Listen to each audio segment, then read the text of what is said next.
जितनी चादर है उसी के मुताबिक हमने आगे चलना है ना, it's as simple as that. और अभी भी फेडरल गवर्नमेंट ये जो कुछ दे रही है, ये समझने की बात है, ये कर्जे लेके दे रही है। आखिरी दफा whether is ministers, whether state ministers, whether is parliamentarians, उनकी सैलरीज को कब एडजस्ट किया गया, ये जरूर देख लीजिए। क्योंकि मैं आपको कैबिनेट मिनिस्टर्स का तो हल्फन ये बयान कर सकता हूं कि the last time it happened was 2016 through the cycle inflation को अगर आप देखें 5-5.5-6%। 2016 में ये हुआ कि अगर ये होता रहता तो फिर ये एकदम वाली बात ना होती। प्लान मैंने बताना भी नहीं है, क्योंकि मैं मोटरवे पे आता हूँ तो 6 जगहों पे खड्डे मार लेते हैं, 2-2 किलोमीटर रोक के पूरे पंजाब की पुलिस यहाँ ले आते हैं और पूरे पाकिस्तान से हम आएंगे, अपने तरीके से आएंगे। इस दफा हम हथियार लेके आएंगे। मेरे मजहब ने मुझे कहा है कि मैं अपना डिफेंस करूंगा। मेरे पैसों पे खरीदी हुई गोली अगर मेरे सीने में मारी जाएगी तो फिर जो मैं अपने पैसों से गोली खरीदता हूँ, मैं हक रखता हूँ कि ऐसे बंदे को मैं भी गोली सीने में मारूं। और मैं यकीन दिलाता हूँ कि हमारी वाली तो फिर सीने में होगी, इन सब की कमरों में होगी। इमरान खान ने कहा इस्लामाबाद में नहीं आना, ये उनका जो प्लान है उसमें इस्लामाबाद शामिल नहीं है। बिस्मिल्लाहिर्रहमानिर्रहीम। लाखों करोड़ों दरूद नबी अकरम सल्लल्लाहु अलैहि वसल्लम पर और उनकी आल पर। आज वजीर खजाना साहब का ये कहना था कि जितनी चादर होगी उतने ही पाँव फैलाने चाहिए, और साथ साथ उन्होंने कहा जी कि कर्जा लेके हम रिलीफ दे रहे हैं। तो ये है इकॉनमी की असल सूरत-ए-हाल जो वजीर खजाना ने बयान किया। लेकिन साथ ही उन्होंने एक ही स्ट्रोक में चेयरमैन सेनेट और डिप्टी चेयरमैन सेनेट की तनख्वाहों में इतना इजाफा कर दिया है कि उसने पूरे पाकिस्तान के मुंह खोल दिए। लोग हैरत से देख रहे हैं कि एक साइड पे चादर बड़ी छोटी है, दूसरी साइड पे कर्जे लिए जा रहे हैं और दिए जा रहे हैं, और साथ ही चेयरमैन सेनेट की 2.5 लाख रुपए से तनख्वाह 21 लाख रुपए कर दी गई। और साथ ये कहा गया कि 16 साल से नहीं, 2016 से इसमें कोई इजाफा नहीं हुआ था, तो 9 साल से एक पुराना इशू लटका हुआ था, तो हमने इन्फ्लेशन के लिहाज से उनकी तनख्वाह में इजाफा कर दिया। तो ये चेयरमैन सेनेट पे आके या डिप्टी चेयरमैन पे आके चादर बड़ी कैसे हो जाती, एक सवाल है। और क्या इनकी तनख्वाहों के लिए कर्जा नहीं लेना पड़ेगा, और लेना पड़ेगा तो फिर तो जाहिर है फिर तो आवाम के साथ होना चाहिए इनको। दूसरा, ये सारे खुशहाल लोग हैं, इनमें कौन सा ऐसा शख्स है जो इंतहाई गरीब आदमी है जिसे 2.5 लाख रुपए में घर चलाना पड़ता है। तो इंतहा दर्जे के अमीर लोग, रईस लोग, और साथ साथ कर्जे पे चलने वाली इकॉनमी, और साथ साथ छोटी चादर, लेकिन यहाँ पे चादर बड़ी हो जाती है। तो सवाल तो बनता है जो आज के शो में हम डिस्कस करेंगे। और इसके साथ साथ गंडापुर साहब ने, जो ज़ाहिर है चीफ मिनिस्टर हैं एक सूबे के, उन्होंने कहा है कि मैं हथियार लेकर आऊँगा और ठोक देंगे हम। तो ये किस किस्म की लैंग्वेज है और इसको क्या समझना चाहिए, सवाल है आज के शो में हम डिस्कस करेंगे। और इस्लामाबाद हाई कोर्ट से आज भी इमरान खान साहब को रिलीफ नहीं मिल सका, और पोलीग्राफिक टेस्ट जो है वो इमरान खान साहब नहीं करवा रहे, और बार बार अदालत ये कह रही है कि हम मौका दे रहे हैं कि वो अपनी बेगुनाही साबित कर दें।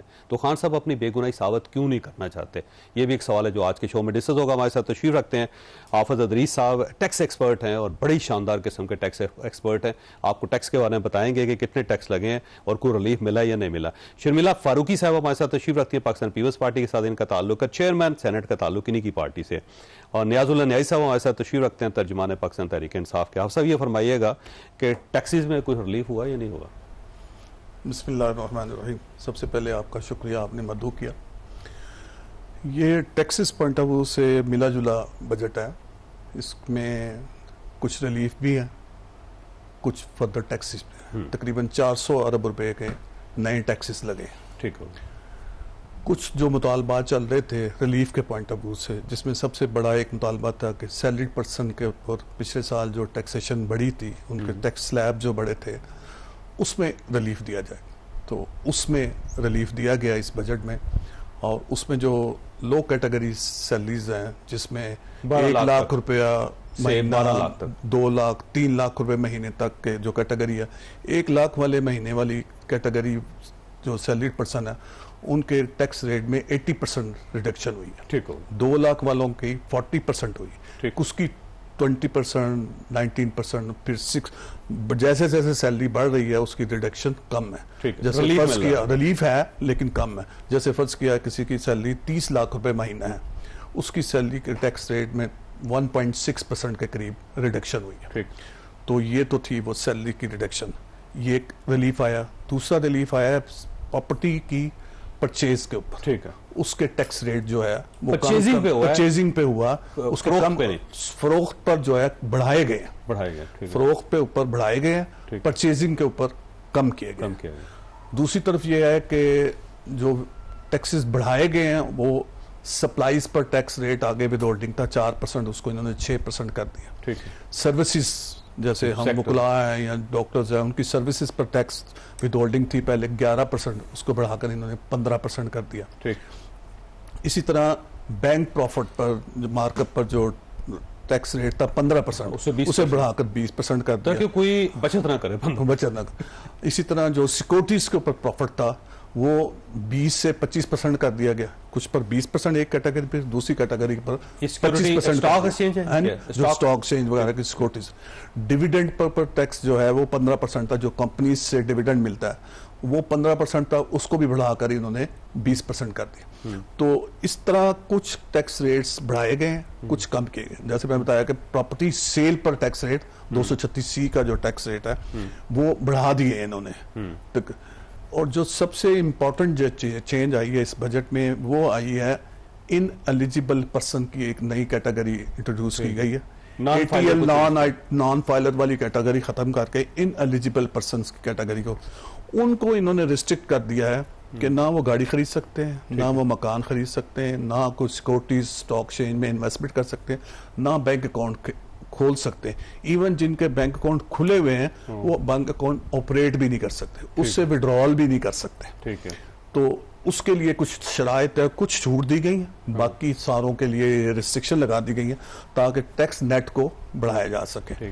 तो इस तरह की एक नेगेटिव मतलब इन्होंने टैक्स बजट में टैक्सेशन की है कि इन लोगों के लिए चलना फिरना मुश्किल कर दिया जाए। ये ठीक किया है गलत किया? मेरे हिसाब से ठीक किया, ताकि अगर एक बंदा 50 लाख की या करोड़ रुपए की प्रॉपर्टी खरीदता है और वो टैक्स पेयर नहीं है तो उसके पास पैसा कहां से आया? ठीक है। सवाल तो बनता है ना कि उसके पास पैसा का।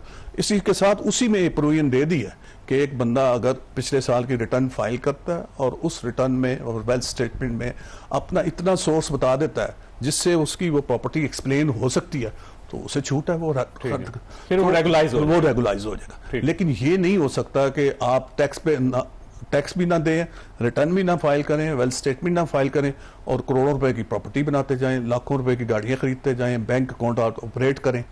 तो इस किस्म की ये जो रिस्ट्रिक्शन आई है ये एक बहुत आगे जो चेक था नॉन फाइलर का, उसका टैक्स रेट बढ़ाया हुआ था, लोग टैक्स फिर भी नहीं देते थे, नॉन फाइलर वाला टैक्स देकर फिर एंजॉय कर लेते। उस पर इन्होंने रिस्ट्रिक्शन लगाई है जो कि एक बड़ी अच्छा स्टेप है इस हवाले से ये देखा जाए। तो इसी तरह कुछ और टैक्सेस भी हैं जिनको अगर मैं आगे चल के मैं दोबारा आपकी तरफ आऊंगा। शर्मिला फरूकी साहब ये फरमाइएगा सर कि ये जो चेयरमैन सेनेट है यूसुफ गिलानी साहब बड़े अमीर आदमी है वैसे, तो इनको इतना ज्यादा इजाफा करवाने की क्या जरूरत है? मेरा ख्याल है अगर वो खुद ही सरेंडर कर दें कि मुल्क के हालात ठीक नहीं है, चादर छोटी है और कर्जे ले लेके पाकिस्तान के लोगों को रिलीफ दिया जा रहा है तो मैं 2.5 लाख में गुजारा कर लूंगा, क्या फर्क पड़ता है इसमें? बहुत शुक्रिया चौधरी साहब। इसमें तो कोई दो राय नहीं है कि गिलानी साहब साहिब हैसियत हैं, लेकिन ये गिलानी साहब एज अ पर्सन उनके लिए इजाफा नहीं किया गया, ये चेयरमैन सेनेट के लिए किया गया है।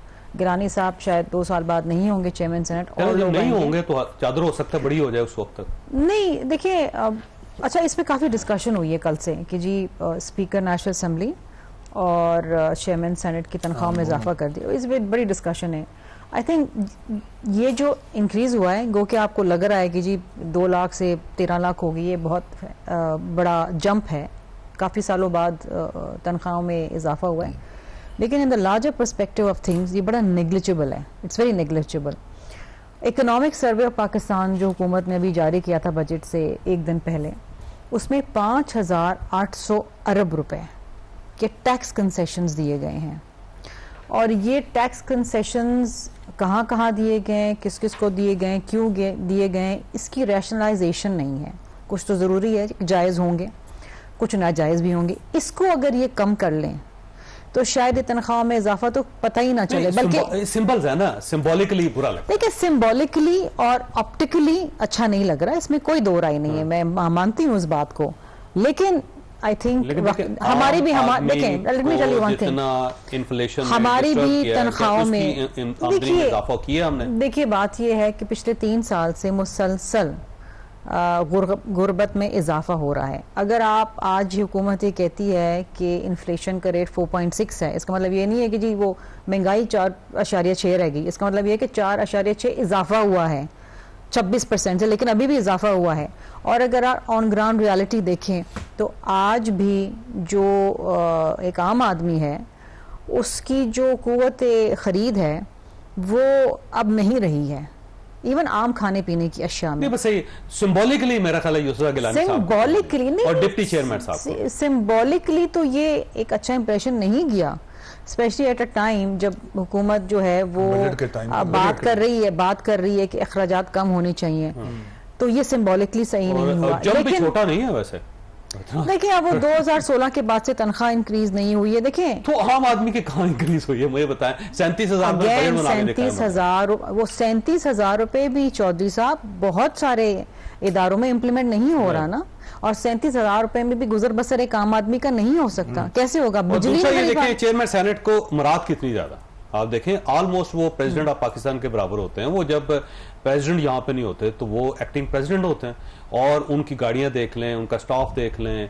उनकी मराद देख लें। ये तो कॉन्स्टिट्यूशन आपके आइन में है कि अगर प्रेसिडेंट साहब नहीं होंगे तो फिर वो वहां पर 4-5 दिन मराद जो है ना वो इस साइड पे करोड़ों बल्कि अरबों रुपए की, और इस साइड उनको तनख्वाह तो नहीं मिलती प्रेसिडेंट की जब वो एक्टिंग प्रेसिडेंट बनते हैं। एज ए चेयरमैन आप उनकी मराद देख लें। एज ए चेयरमैन डेफिनेटली देखें, अब ये तो आपकी आइन के अंदर है कि उनकी क्या प्रोग्रेटिव है, he is the second in protocol after the president.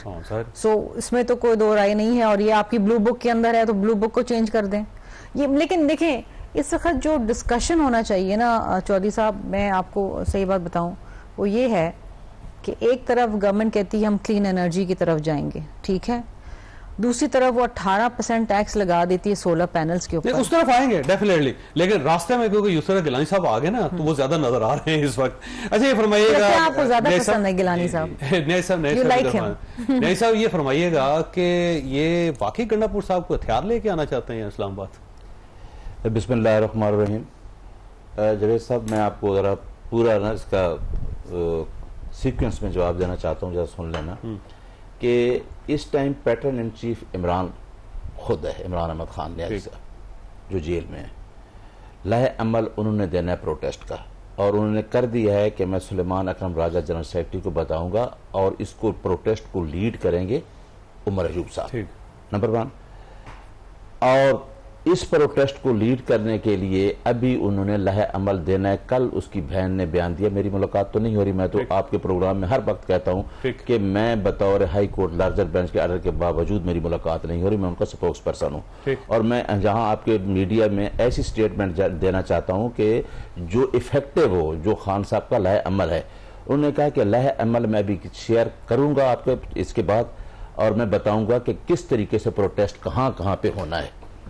अगर कोई गुहर साहब स्टेटमेंट देते हैं, या अलीमा खान देती हैं, या मैं देता हूं, उसकी पर्सनल स्टेटमेंट कह सकते हैं, लेकिन मैं बतौर स्पोक्स पर्सन वो अल्फाज बोलूंगा जो इमरान खान जेल से मुझे बताएंगे, वो मैंने करने हैं, ठीक है। और उन्होंने अपनी स्टेटमेंट बता भी दी है। नंबर 2, इमरान खान 96 से इस पॉलिटिक्स में आ रहा है, और आप सारे लोग जानते हैं, मीडिया भी जानता है कि सबसे बड़े जलसे इमरान खान के हुए हैं, और कभी आपने देखा है कि वायलेंस की तरफ इमरान खान का क्राउड गया? बहुत मरतबा देखा सर। नहीं सर, वो आप कह सकते हैं, असेंबली की बिल्डिंग पे उन्होंने कब्जा कर लिया है, आप वो प्रेसिडेंट हाउस के गेट तोड़ लिए, प्राइम मिनिस्टर हाउस के गेट तोड़ लिए, पीटीवी को बर्बाद कर दिए। मैं बताता हूँ कि आपने लाहौर में, कराची में, हर जगह जलसे देख ली, उसका जवाब भी आपको देता हूँ। देखें कि आप 2000 वो इलेक्शन देख लें और ये इलेक्शन भी देख लें, जहां इमरान खान ने 4 सीटों का कहा था कि खोल दें, आपने उसको कितना टफ टाइम दिया। आज फॉर्म 47 के लोग जो एक दूसरे को, ये उनकी बका का मसला है, एक दूसरे को सपोर्ट दे रहे हैं सारे। कभी आपने ये देखा था कि आईन में इस तरह चेंजिंग की जाए? कभी आपने देखा था कि इलेक्शन एक्ट में इस तरह तब्दीली करके आप कहेंगे चेयरमैन इलेक्शन कमिश्नर बैठा रहेगा जितने तक नया नहीं आ जाता? और अभी पता नहीं अभी फिर क्या होने जा रहा है कि इस असेंबली को, ये खबरें आ रही कि इस असेंबली को मजीद वैलिडेट किया जाएगा। सर आप आवाम, अभी तो 1 साल हुआ है, मेरी बात सुन लेना सर, है प्लान तो है ना।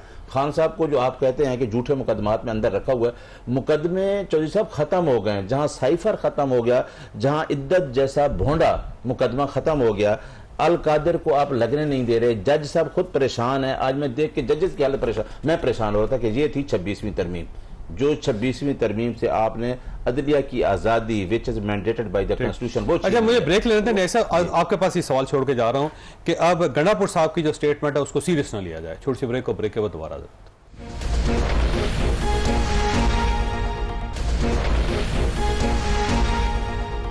प्रोग्राम में दोबारा खुश आमदीद। ऐसा ये फरमाइएगा कि गंडापुर साहब की स्टेटमेंट, वैसे आप अंदाजा लगाएं अगर आपकी गवर्नमेंट होती और कुछ चीफ मिनिस्टर इस किस्म की स्टेटमेंट दे रहा होता तो आप जाहिर है आपके भी चक्के छूट जाते कि एक सूबे का चीफ एग्जीक्यूटिव जो है वो कह रहा है कि मैं हथियार लेके आऊंगा और मैं ठोक दूंगा सबको।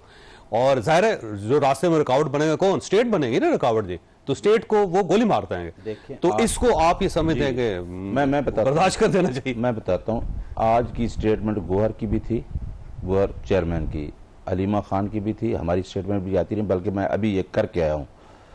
मैं बिलीव करता हूँ रूल ऑफ लॉ पे, आइन की बालादस्ती और कानून की हुक्मरानी पे। मैं उस तहरीक का भी हिस्सा रहा अदलिया की, जिस पे भी हमारे ऊपर हमारा सीरियस लेना चाहिए। मैं सीरियस नहीं ले रहा।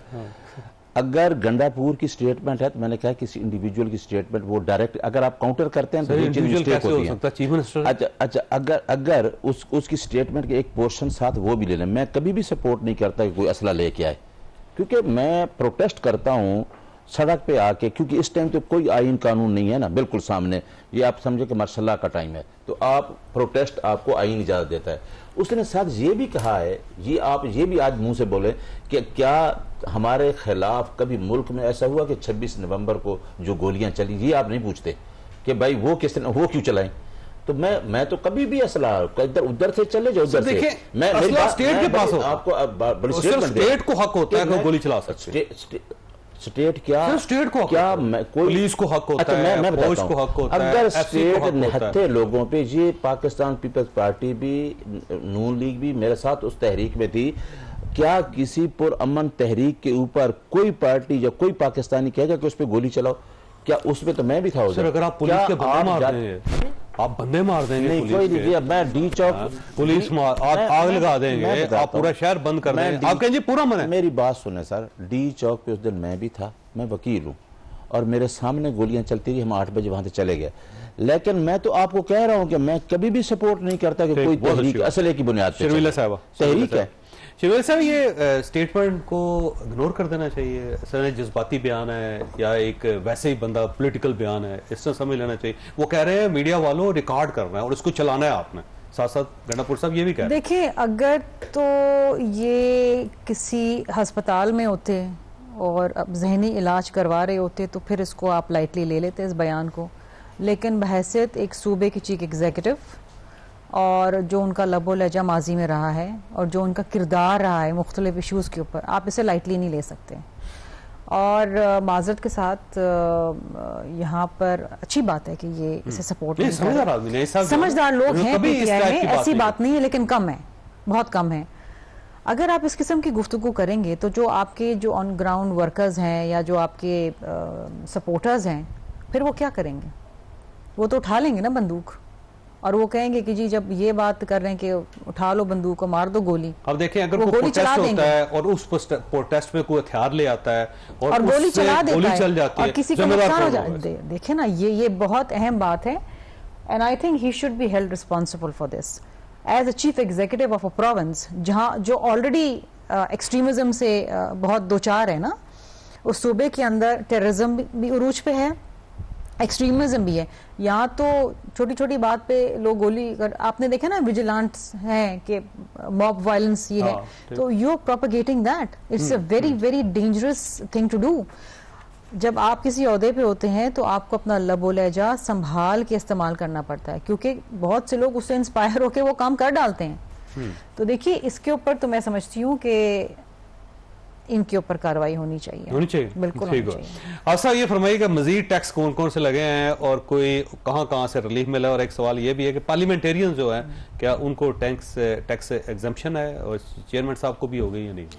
देखिए नहीं, जो नई टैक्सेशन आई है, एक सबसे बड़ी जो नई टैक्सेशन आई है वो आई है ऑनलाइन बिजनेस का। ठीक, जो ऑनलाइन डिजिटल बिजनेस है from Pakistan, from outside Pakistan.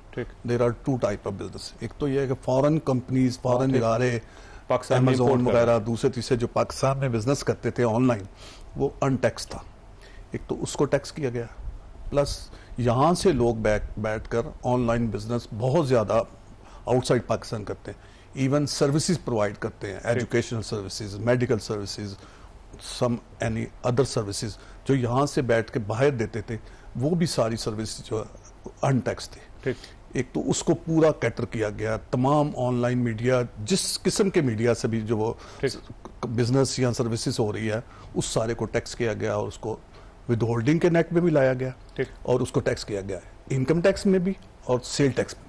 और इस ऑनलाइन बिजनेस पर 18% सेल टैक्स भी लगा दिया गया और इस तरफ इनकम टैक्स भी लगा दिया गया और वो उसको फाइनल टैक्स किया। एक तो ये हुआ। सेकंड, जो मैंने पहले आपको बताया कि इनएलिजिबल पर्सन को लाने के लिए इन्होंने काफ़ी अच्छा स्टेप लिया। उसके बाद जो सबसे इम्पोर्टेंट चेंज आई है वो आई है कि जो आपने पूछा ना पार्लियामेंटेरियन के जो अलाउंसेस और परक्विजिट हैं उसका काफ़ी पोर्शन जो है वो एग्जाम्प्ट होता है, उनकी बेसिक सैलरी जो है वो टैक्सेबल है। लाइक ऑल्दो के दैट इज नॉट लाइक जजेस की जो हमारी जुडिशरी है उनके अलाउंसेस सारे के सारे एग्जाम्प्ट है, सिर्फ बेसिक तनख्वाह जो है वो टैक्सेबल है। लेकिन पार्लियामेंटेरियंस के कुछ अलाउंसेस टैक्सेबल हैं, कुछ एग्जाम्प्ट है, बाकी सारे उनकी टैक्सेशन है। तो ये नहीं कि उनके सारे अलाउंसेस जो है एग्जाम्प्ट है, उनकी टैक्सेबल सैलरीज का बड़ा पोर्शन उनका भी टैक्सेबल है और वो भी हाई स्लैब में अब चले गए हैं। जैसे पार्लियामेंटेरियन के या चेयरमैन सेनेट के या स्पीकर की सैलरी जिस लेवल पर चली गई है, तो लाइक यू जैसे हैवी टैक्सेशन आपकी है, उसी तरह उन लोगों के भी हैवी टैक्सेशन हो गई। शुक्र है। हाँ। और भी इसके साथ साथ रिलीफ में है। सैलरीड पर्सन का तो पिछले साल 10% सरचार्ज लगा था, उसको उन्होंने मेहरबानी करके कम करके 9% कर 1% आपको वो रिलीफ उन्होंने दिया। आप रिलीफ का भी पूछ रहे थे ना, बल्कि 1.5%। मैं थोड़ी सी करेक्शन कर दूं, चलें आप कंप्लीट। मैं आऊंगा, वापस आऊंगा। उसके बाद जो हुआ है कि कैश विड्रॉल फ्रॉम बैंक वो 0.6 थी। स्पीच में तो कहा गया था कि उसको 1% कर दिया गया, लेकिन जो फाइनेंस बिल आया उसमें 0.8% किया है कि उनसे आप बैंक से विड्रॉल करेंगे तो आपकी उस पर विड्रॉल पर भी विद होल्डिंग होगी, तो वो भी इन्होंने बढ़ा दिया। लेकिन वो एडजस्टेबल है, वो एडजस्टेबल, अगर आप रिटर्न गएंगे तो एडजस्टेबल, अदरवाइज वो फाइनल नहीं है। फिर एक जो बहुत बड़ा मुतालबा हुआ था 3 मई 2024 में एक अमेंडेड ऑर्डिनेंस आया था जिसके तहत एपलेट फोरम में काफी चेंजेस की गई थी, जिसमें राइट ऑफ अपील, एक राइट ऑफ अपील खत्म कर दिया गया था। वो विद इन ईयर जो है ना गवर्नमेंट ने रियलाइज कर लिया, क्योंकि उसकी वजह से केसेस का बर्डन चला गया था हाई कोर्ट पर। इंस्टेड ऑफ कमिश्नर और ट्रिब्यूनल की जगह वो सारा बर्डन चला गया था हाई कोर्ट में, जो कि अनमैनेजेबल था। लेकिन उसको उन्होंने 1 साल के अंदर ही रियलाइज कर लिया, उसको दोबारा रिस्टोर कर दिया। तो वो एक अच्छी अमेंडमेंट जिसे आप कह सकते हैं। लेकिन जो खतरनाक अमेंडमेंट 2 हुई हैं इस बजट में, वो हुई है कि अगर कोई लीगल इशू हाई कोर्ट से या सुप्रीम कोर्ट से डिसाइड हो जाता है तो लॉ के मुताबिक ये है कि उस टैक्स की रिकवरी करने के लिए भी 1 महीने का नोटिस देना जरूरी है। उसको इन्होंने खत्म कर दिया। उसका है कि जैसे ही डिसीजन होगा उसी दिन उनके बैंक अकाउंट अटैच हो जाएंगे और रिकवरी कर ली जाएगी। ये एक बहुत ड्रास्टिक चेंज की और बहुत ज्यादा डिस्क्रिशनरी पावर जो है वो महकमे को दे दी। दूसरा ये किया गया है कि इस बजट में इन्होंने काफी अमेंडमेंट ऐसी की हैं कि जो हायर कोर्ट्स यानी कि सुप्रीम कोर्ट, हाई कोर्ट की प्रोनाउंसमेंट थी, मुफ्ती जजमेंट्स थी जिसमें कोई डिसीजन हुए थे, उन सारे डिसीजन को अनडू करते हुए लेजिस्लेशन करके वो जो रिलीफ कोर्ट से लोगों को मिला था वो सारा रिवर्स कर दिया और उसको। अच्छा, इसके ऊपर ना थोड़ी सी मैं तफसील चाहूंगा कि इसका मतलब क्या है, लेकिन उससे पहले मैंने ब्रेक लेनी है और ब्रेक के बाद शर्मिला फारूकी साहबा की तरफ आना है क्योंकि वो कुछ वजाहत करना चाहते हैं।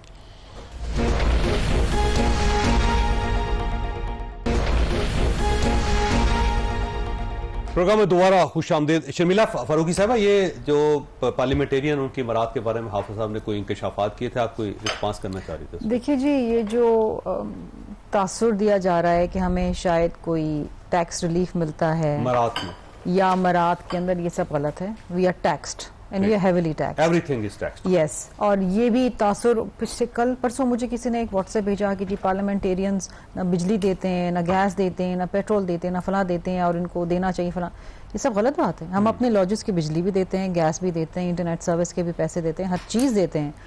और हाँ, अगर कोई पार्लियामेंट्री सेक्रेटरी है तो उसको as per the rule book उसको ऑफ कोर्स मरात मिलती है, या कोई स्टैंडिंग कमेटी का चेयरपर्सन है। लेकिन अगर if you are purely an MNA तो यू पे फॉर एवरीथिंग। और again we are the salaried class ना, क्योंकि हमारी सैलरी एट सोर्स डिडक्ट होके आती है।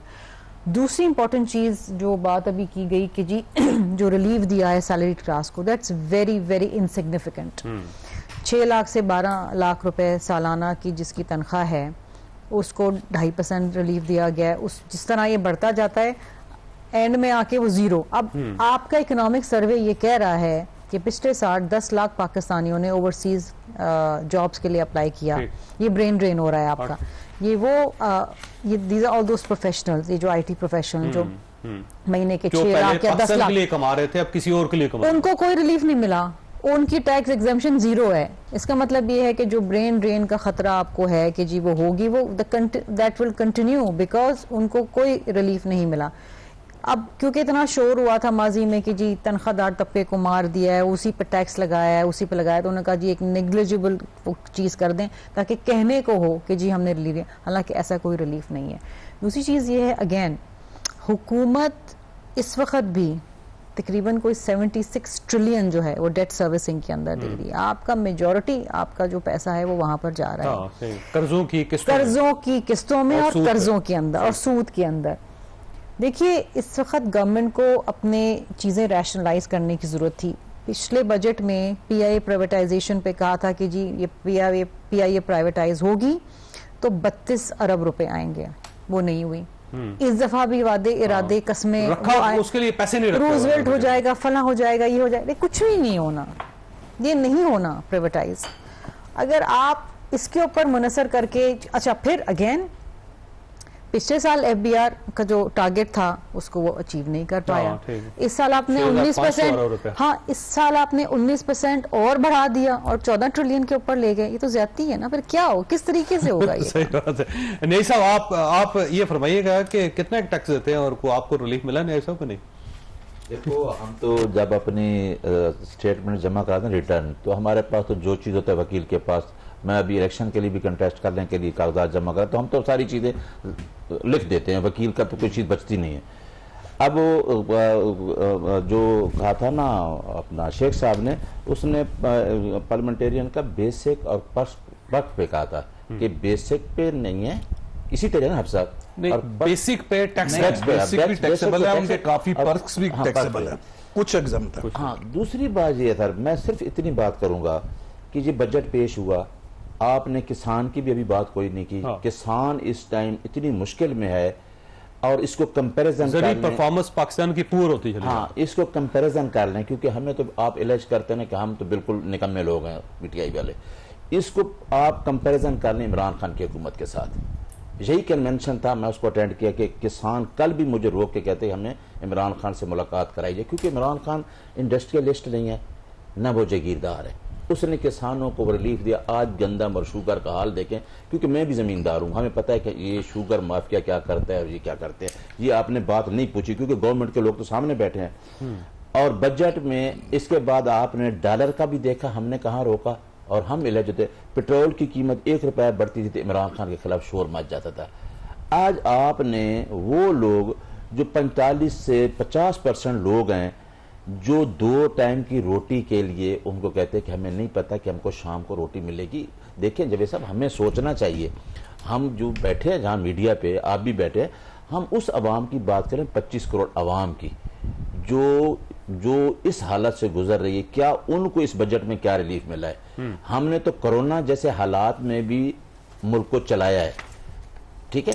तो अब ये देखें, ये जितने टैक्स हमने तो नहीं लगाया। देखो ना, वज़ीर आज़म इमरान खान भी था, यही पार्लियामेंट थी, हमने तो नहीं। इस हालात में एक कहते हैं जंग भी है, हालात भी खराब है, उधर आप क्यों बढ़ा रहे हैं? मैं तो ये कहता हूं कि जजेस की तनख्वाहें भी हूं, एक कॉन्स्टिट्यूशनल पोस्ट है, मैं उस पोस्ट पे रहा हूं, ये 3-4 लाख में गुजारा हो सकता है अगर आप इस मुल्क के लिए जान मारते। उसमें कोई भी हो, हूसोएवर, मैं भी हूं, हमें कुर्बानी देनी चाहिए। जहां हमें, मैडम ने ठीक कहा है, आप कर्जे की मद में पैसे दे रहे हैं। और मेरा ख्याल है रिजीम चेंज होने की वजह भी यही थी कि एक आदमी मुल्क को अच्छी तरफ लेके जा रहा था, उसका आप रिजीम चेंज करके उसको हटा दिया। ये हालात थे। तो अब आप ये बैठे हैं, आप ये कहते हैं कि जी कर्जों की मद में तो पैसे देते रहेंगे। IMF वो इतना ज्यादा है कि वो मेरा नहीं ख्याल कि उसमें से जान छुड़ाई जा सकेगी। मुझे जा रहा था मुल्क डिफॉल्ट पे उस शख्स की सरबराही डिफॉल्ट। चले बच तो गया, लेकिन जो हालात है वो आपके सामने। मैं आपकी तरफ आऊंगा, लेकिन उससे पहले छोटी सी ब्रेक लेनी, ब्रेक के बाद दोबारा जरूरत।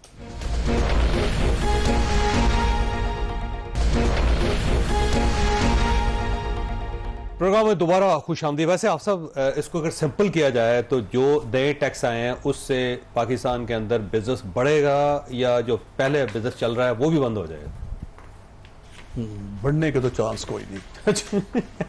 उसकी वजह है ना, बढ़ने के चांस इसलिए नहीं है कि अब देखें ना, जैसे मैंने बताया कि ऑनलाइन सारे बिजनेस को इन्होंने टैक्स कर बड़ी मुश्किल से वो चल रहा है। इसका मतलब है कि ऑनलाइन बिजनेस की एक कैटेगरी बन गई थी। पढ़े लिखे जवान बच्चे जो है वो कंप्यूटर पर बैठ कर ऑनलाइन मुख्तलिफ प्लेटफॉर्म के जरिए अपनी एक्टिविटी कर रहे थे, और उन पर इतनी बड़ी टैक्सेशन आ गई, 18% सेल टैक्स आ गया, इनकम टैक्स आ गया, तो इसका मतलब वो एक्टिविटीज भी जो है स्क्वीज कर जाएंगे। नंबर 1। नहीं, गवर्नमेंट ने आज तक कोई फैसिलिटेट नहीं किया ऑनलाइन बिजनेस को। नहीं, खुद ही लोगों अपनी मेहनत से कर रहे थे। इंटरनेट भी दिया, लोग अपनी मेहनत से वो कर रहे थे, तो उसको इन्होंने कहा जी कि क्योंकि वो बहुत फ्लरिश हो गया, अब उन्हें अपना हिस्सा डालना चाहिए। वो एक अलग बात है, लेकिन ये है कि जब एकदम ही आपने इतना किया कि 18% सेल टैक्स ही लगा दिया, उसको तो बंद हो जाएगा वो। उसके बाद नहीं तो ऑलमोस्ट बहुत ज्यादा कम हो जाएगा। तो ये एक बहुत बड़ा फैक्टर है कि इससे, लेकिन अदरवाइज अगर देखा जाए तो जो 400 अरब रुपए के नए टैक्सेस लगाए हैं वो कलेक्ट कहां से होने हैं, असल देखने की वाली बात जो FBR का 20% के करीब जो बजट बढ़ाया गया वो कहां से पूरा होना है। उसके लिए जब तक टैक्स नेट नहीं बढ़ाएंगे उस वक्त तक ये नहीं हो सकता। यहां जैसे मैंने बताया कि इन्होंने सप्लाई का टैक्स 4% था उसे 6 कर दिया, सर्विसेज का टैक्स 11% था उसे 15%। इसका मतलब क्या हुआ, जो एग्जिस्टिंग टैक्स पेयर है उन्हीं पर सारा बर्डन है, उन्हीं से निचोड़ा जा रहा है। दो जूते वो बात है कि जो टैक्स नेट में आ गया वो फंस गया, उसे फंसाई रखे। तो ये जो रविश है ना, ये गलत है, जाना उस तरफ चाहिए कि टैक्स नेट को बढ़ाए। अब देखिए, पहले हाउसिंग सेक्टर चल रहा था ना जी, रियल एस्टेट, उसको पहले हमने बंद किया, बंद करके जब मर गया ना तो उसे कहते हैं आप इसको जिंदा अब जिंदा। एक अच्छी चीज इसमें एक दफा लेकर आए हैं कि अगर कोई फर्स्ट टाइम अपना घर बनाएगा 10 मरले का या फ्लैट बनाएगा 2000 स्क्वायर फीट का, उसके ऊपर टैक्स रिबेट दे दिया। एक ये बेनिफिट दिया है उन्होंने कि उसको एक टैक्स रिबेट दिया जाएगा। लेकिन असल बात पैसे कहां से आएंगे, पैसे लाएगा कहां से, पहली बात है कि लाएगा कहां से, बनाएगा कहां से। तो इस किस्म की छोटी छोटी रिलीफ दी है, लेकिन टैक्सेशन अदरवाइज बढ़ाई गई है, बहुत ज्यादा बढ़ाई गई है, जो कि मैं समझता हूं कि बिजनेस एक्टिविटीज को क्रश कर देगा। और बिजनेस ही नहीं होगा तो टैक्स आएगा कहां से। और यही वजह थी कि इस साल भी बजट पूरा नहीं हो सका, इतना ज्यादा शार्ट 2-3 दफा रिवाइज किया, अभी भी तकरीबन 1000 अरब रुपया अब भी शार्ट है टारगेट से, जो कि लगता नहीं इस महीने में कहां से पूरा कर लेंगे। शर्मिला फारूकी साहब ये फरमाइएगा, इमरान खान साहब पॉलीग्राफिक टेस्ट क्यों नहीं करवा रहे जी? आज तो जज साहब ने कहा है कि आपको मौका दे रहे हैं कि आप अपने आप को बेगुनाह साबित करें, तो आप अपने आप को बेगुनाह क्यों नहीं साबित करना चाहते? तो खान साहब क्यों नहीं करना चाहते? वैसे क्योंकि वो कराने के बाद वही गुनाह साबित नहीं होंगे ना, गुनाहगार साबित हो जाएंगे, तो करा लें। अगर किसी चीज से डर नहीं है, अगर आपके हाथ साफ है, तो फिर कोई भी टेस्ट कराने में क्या कबाहत है। It's as simple as that. बाकी तो मेरा ख्याल है कि ये बेहतर बता सकेंगे, लेकिन जिस तरह क्लेम किया जाता है, और मुझे याद है आई थिंक किसी जज ने कहा था कि सादिक और अमीन, सुप्रीम कोर्ट ऑफ पाकिस्तान की हिस्ट्री में वाहिद आदमी सर्टिफाइड। तो ये तो सबसे पहले, ये तो मेरा ख्याल है कि पहले अपॉर्चुनिटी में उनको ये करना चाहिए। अच्छा, वैसे द फैक्ट कि ही सादिक। देखिए, जब आप झूठे नहीं है, सच्चे हैं, और एक मशीन है जो साबित कर देती है कि वाकई बंदा सच्चा है, तो आप क्यों नहीं जाते उस पर? वो झूठे वाली तो बात ही नहीं है। ठीक है, मैं बताता हूं, मैं ये सवाल पूछता हूं कि आज अगर एक बंदा कन्विक्टेड है अलकादर में, वो कहते हैं जी कन्विक्टेड है, आप उसके केस नहीं सुनते, आप उसका केस बनाते हैं साइफर का, जिससे रिजीम तो 9 मई का केस है ना सर। आप कहते हैं अदालत ने फैसला किया ना, मैं कहता हूं अभी केस रिजीम चेंज किया साइफर की बेस पे, वो साइफर के केस में इमरान खान एक्विटल हो गई, उसे 9 मई पे है केसेस और है ना। ये तो नैब से माफिया होती रही, वो तो हमें पता है किस तरीके से चीजें हुई, और इद्दत का केस था वो खत्म हो गया। क्या किसी, वो हाफिज साहब बैठे हैं, अभी मैं एक चंद दिन पहले केस किया, FIA की रिपोर्ट आ गई, हमारे खिलाफ आ गई, उसके बावजूद केस इक्विटल हुआ है। आप कौन सी गवर्नमेंट है, ये अपने जिम्मे ना लेना। जो गवर्नमेंट बैठी है वो कौन सी गवर्नमेंट है जो इमरान खान को साबित करना चाहती है। घंटे का टेस्ट आप करवा लें सर, देखें आपको पुलिस, हम कहते हैं कि पुलिस की जो स्टेटमेंट है ना वो इप्सी डिक्सी वो बाइंडिंग ही नहीं है। आप क्या चाहते हैं पुलिस से एक रिपोर्ट लेके? हमें नहीं पता इनकी इंटेंशन का। जो पहले झूठे साइंटिफिक टेस्ट है। मैं कहता हूं कि आप 9 मई की बेल रुकवा ली गई जज से, उसका बेल से क्या ताल्लुक है? तो हमें इनके इंटेंशन का पता है। हमारी मैडम बैठी है ना, आप दिखाएं कि कौन सा केस इमरान खान के खिलाफ सच्चा केस बनाया गया सारे, और वो मुकाबला भी कर रहा है, भागा तो नहीं है, इधर ही बैठा है ना। फर्स्ट टाइम ऐसा होगा कि मशीन फैसला करेगी, तो करवा लेना। ये सारी बातें हैं, हमें पता है कि उस गवर्नमेंट की, पंजाब गवर्नमेंट की क्या इंटेंशन है इसके पीछे, हम जानते हैं। क्योंकि वो लोग, तो मैं आपको कह रहा हूं कि जो मुलाकातों तक पाबंदी लगा रहे हैं, जो अब आज का पता है, आज उन्होंने केस भी नहीं सुने, सारे केस एडजर्न कर दिया। और अब तो हमें पता भी नहीं, नहीं ना। और लाहौर में भी हुए, तोशा खाना भी कर दिया। ये जज साहब अब इनकी बात कर रहे हैं ना, तोशा खाना भी आज जेल में, और उन्होंने कहा कि अगला पता ही नहीं कि कौन सी दोबारा केस खान के सुने जाते। आज तोशा खाना भी था ना, वो भी एडजर्न हो गया। तो सर इतनी गर्मी है सर, जो भी कर लेना वो कंप्रोमाइज नहीं करता, वो कोई इसी कंप्रोमाइज में नहीं आ रहा जिसके साथ अवाम खड़ी है। जी जितने भी इल्जाम, मैंने आपको कहा ना, फॉर्म 47 वाले इकट्ठे हो गए, पॉलीग्राफ टेस्ट करें, कुछ भी करें, कुछ भी नहीं कर सकते। क्योंकि मैं सारी चीज़ों को देख किसी उम्र बैठा हूँ। एक आदमी रूल ऑफ लॉ की जंग लड़ रहा है, वो आपकी जंग लड़ रहा है, हमारी जंग लड़ रहा है। ठीक हो गया ख्वाजा साहब, आपने गुफ्तगू सुनी, फैसला आपने खुद करना। अल्लाह ताला आप और आपके अहले खाना को हर किस्म की मुसीबत से महफूज रखे। अल्लाह हाफिज़ एंड पाकिस्तान जिंदाबाद।